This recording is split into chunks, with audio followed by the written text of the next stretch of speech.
J.D. Vance will visit a steel fabrication facility in La Crosse, Wisconsin today, promoting President Trump's Big Beautiful Bill. This is part of the VP's multi-state tour. He was in Georgia, Pennsylvania, Ohio, and South Carolina, highlighting the mega bill's benefits such as no taxes on tips or overtime and a fair tax code favoring American companies. I want to bring in Wisconsin Congressman Scott Fitzgerald. He's a member of the House Financial Services Committee. Congressman, so tell us about what to expect today. Yeah, good morning.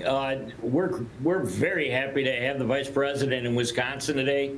I know he's got a number of stops over in western Wisconsin highlighting the big, beautiful bill.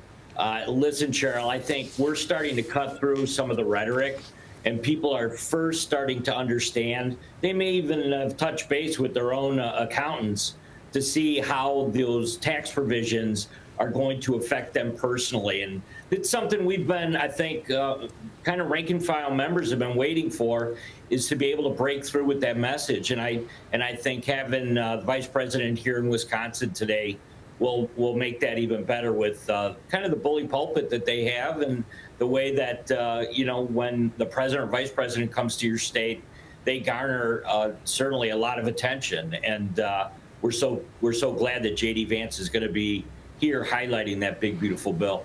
How has the bill helped Wisconsin? You know, I think if you look at the individual provisions, the stuff that we discussed and were very high profile when the bill was making its way through Congress, the Social Security stuff and the tax on tips, all the stuff that the president had discussed.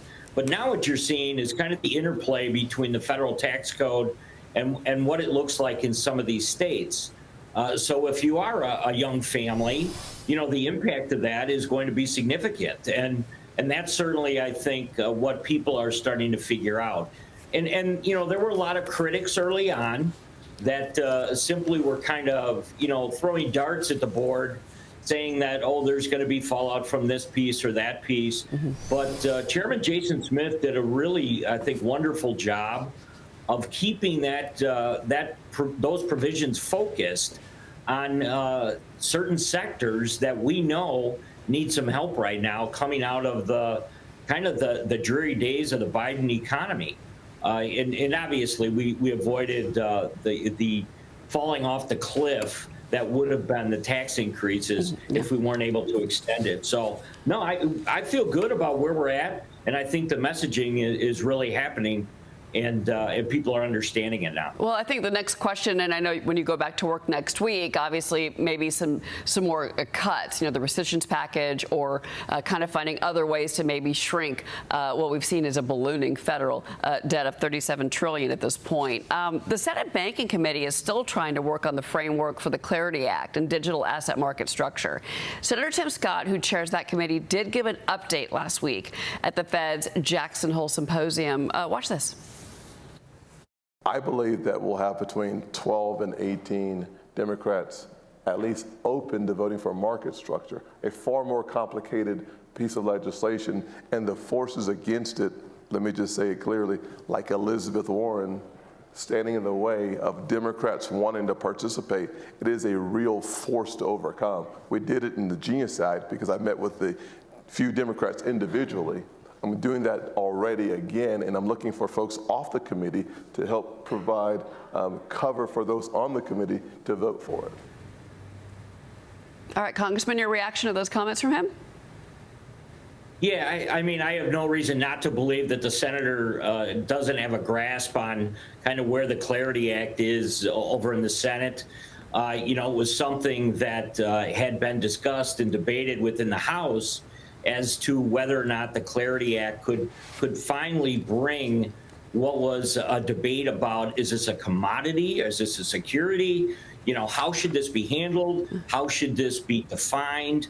And the House did a great job of pulling that together. And, we kind of sent things over to the Senate, and And I have no reason not to believe that the center doesn't have a handle on that. So that's encouraging, and we'll see where we end up. Yeah, I spoke with him on this program a few weeks ago, and he said if all goes according to plan, he's hoping to get everything completed on clarity by October. So we'll continue to follow that. Also today, Chicago Mayor Brandon Johnson is reportedly going to be briefing city council members on what's going to happen if the National Guard is deployed to the Windy City. Trump administration says the city may be the next stop on their crime crackdown push, following, of course, D.C., but state leaders are entirely against it. Governor Pritzker posted on X, "We're not going to stand idly by if he decides to send the National Guard to intimidate Chicagoans. Action will be met with a response."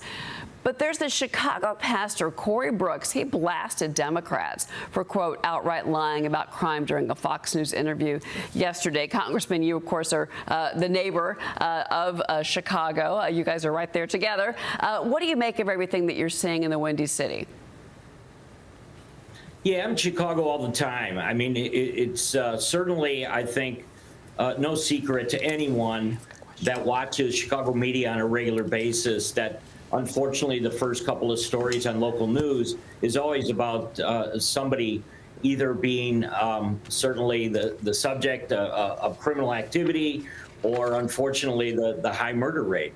So I think what President Trump is doing is not only, I think, sending a message, but certainly I think is now having kind of a very practical application to what some of these mayors have been unable to do, which is to kind of pull together what they think would be a good mix of local policing and federal law enforcement to try and curb these. And you know, what President Trump is doing in D.C.